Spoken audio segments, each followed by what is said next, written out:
Salut, c'est Loïc, je suis ravi de te retrouver aujourd'hui pour cette nouvelle vidéo. Dans cette nouvelle vidéo, on va voir 10 choses indispensables à savoir, 10 choses essentielles à savoir avant de se lancer dans l'investissement immobilier.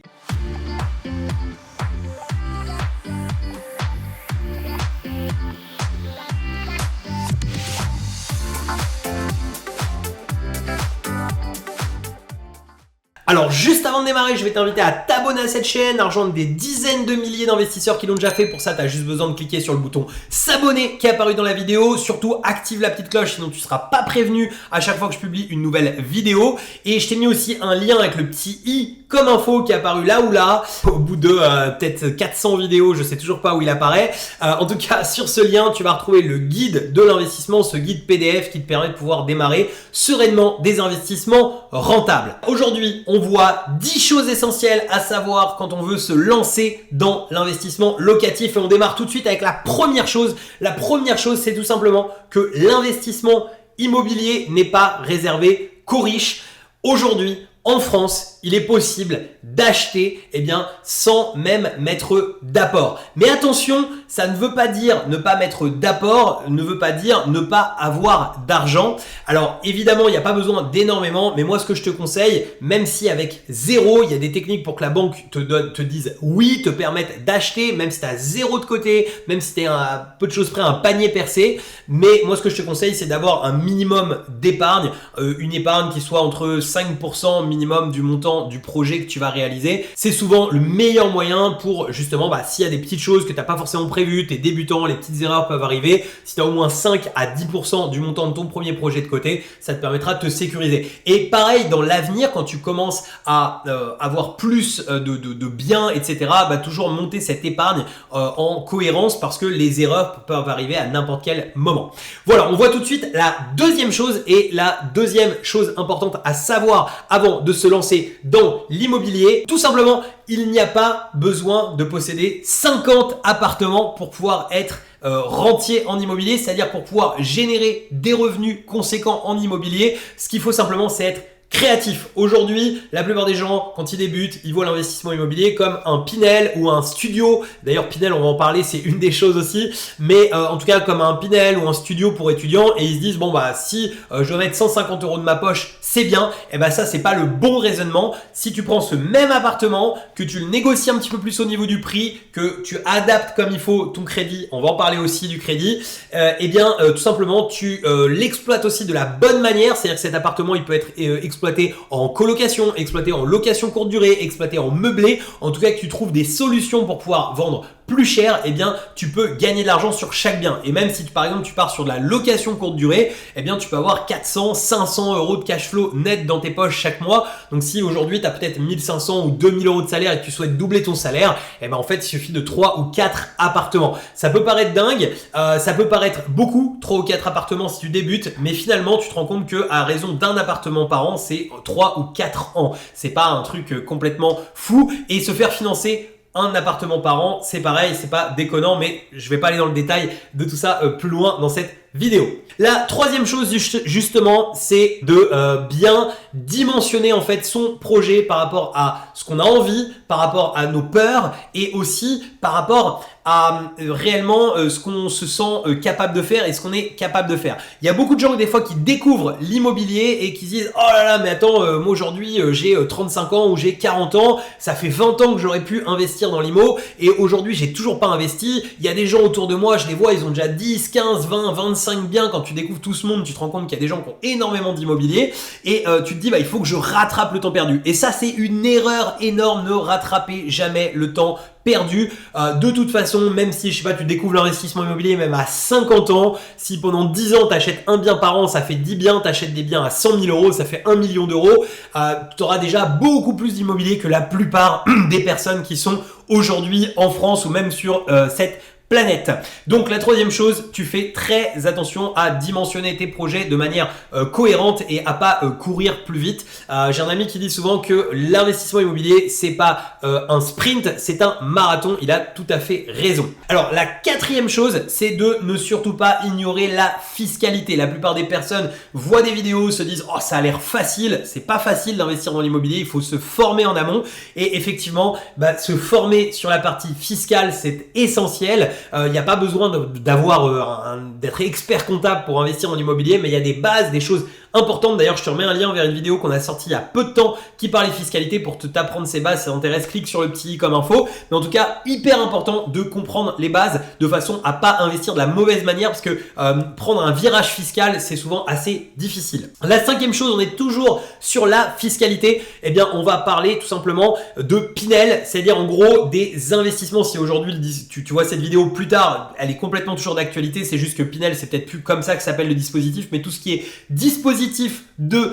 défiscalisation, eh bien ça il faut l'éviter parce que très souvent en fait tu payes les marges de beaucoup de gens autour de ça, des gens qui te vendent cette défiscalisation, des promoteurs, etc. On te vend ça très cher sous prétexte que c'est du neuf, mais en réalité le neuf devient vieux et quand tous les appartements d'un ensemble sont à vendre au même moment et qu'en plus tu as des loyers plafonnés et qu'en plus tu te retrouves avec de l'argent à remettre chaque mois, et ben c'est pas comme ça qu'on se crée des revenus. En tout cas, c'est pas comme ça. J'ai jamais vu personne devenir indépendant financièrement avec Pinel. Ensuite, la sixième chose qu'il faut avoir en tête, c'est prendre le temps de se former. Alors quand je parle se former, ça peut être acheter des formations, mais ça peut être aussi lire des bouquins, ça peut être faire plein de choses, mais surtout se former à ton secteur. Quel est le prix au mètre carré? Combien on achète? Qui sont les bons agents IMO dans ton secteur? Où est-ce qu'on trouve les biens? Où sont les points d'attraction si tu souhaites faire de la courte durée? Bref, prendre tout ça en ligne de compte, prendre toutes les datas qui sont autour et prendre le temps. C'est-à-dire que même si tu mets 2 à 3 mois à faire ton premier investissement parce que tu as découvert alors que tu es fonceur, tu as envie de le faire maintenant,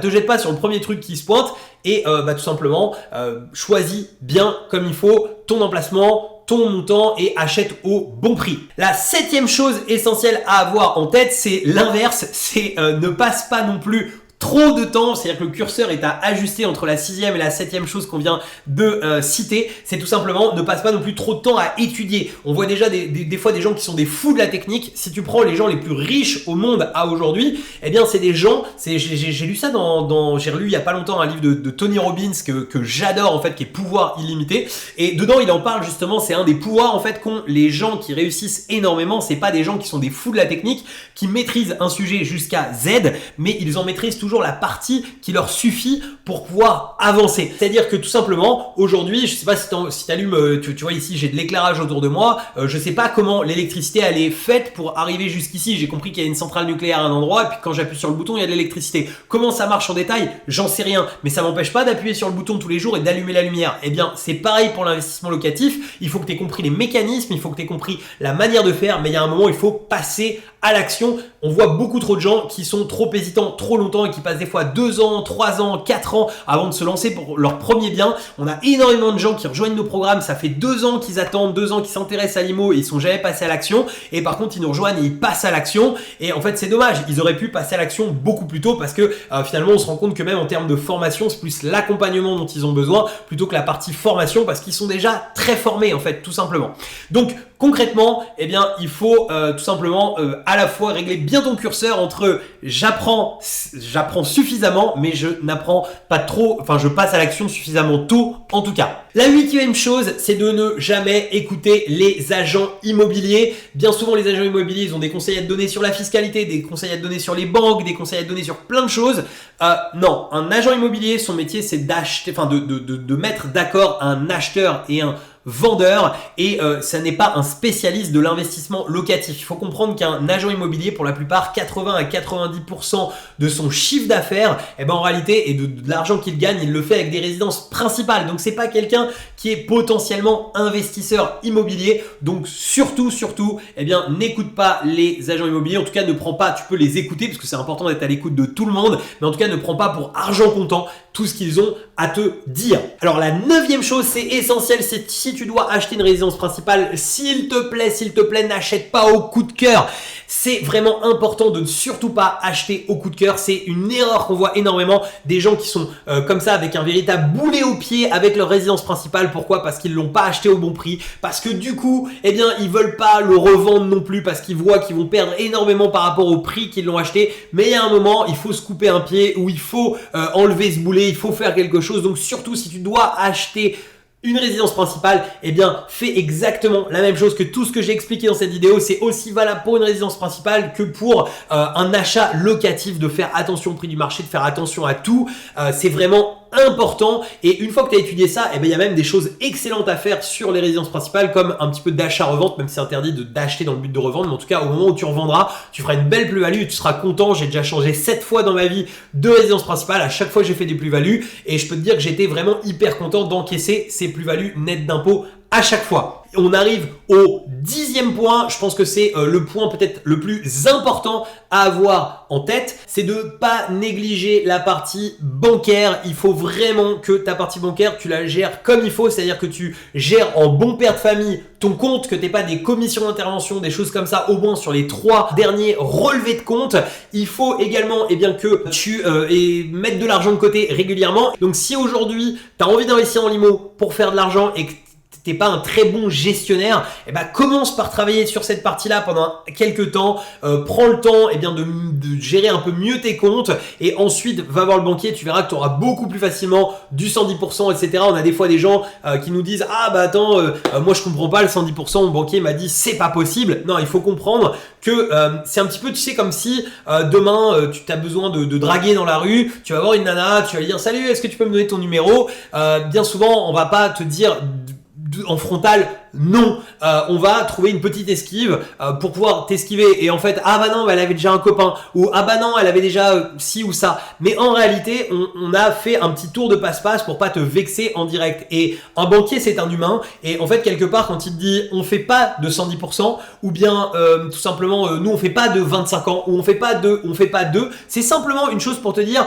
toi dans ta situation que tu as aujourd'hui, moi j'ai pas envie de te prêter de cette manière-là, je veux bien éventuellement te prêter mais il va falloir que tu fasses des compromis. Donc plus tu auras bien présenté en amont ton dossier, plus tu auras su paraître pour un professionnel de l'investissement et plus tes comptes seront bien assainis et ça aura une photo sympathique. Quand on fait la photo de l'ensemble, la photo sera dans les critères du banquier et plus il sera facile d'investir. Voilà, j'espère que cette vidéo elle te permettra de plus en savoir pour pouvoir débuter l'IMO, pour pouvoir peut-être grossir et acheter plus de biens en immobilier. N'hésite pas à me mettre dans les commentaires quelles sont les choses que toi tu as retenues parmi ces 10 choses que j'ai aujourd'hui citées. Et puis pour te remercier d'avoir suivi cette vidéo jusqu'à la fin, je te mets dans l'écran de fin un bonus spécial, c'est les prochaines sessions de formation que l'on organise en ligne. Tu as plusieurs créneaux disponibles et on est là pour pouvoir répondre à toutes tes questions. Il ne me reste plus qu'à te dire à très bientôt pour de nouvelles vidéos. Ciao!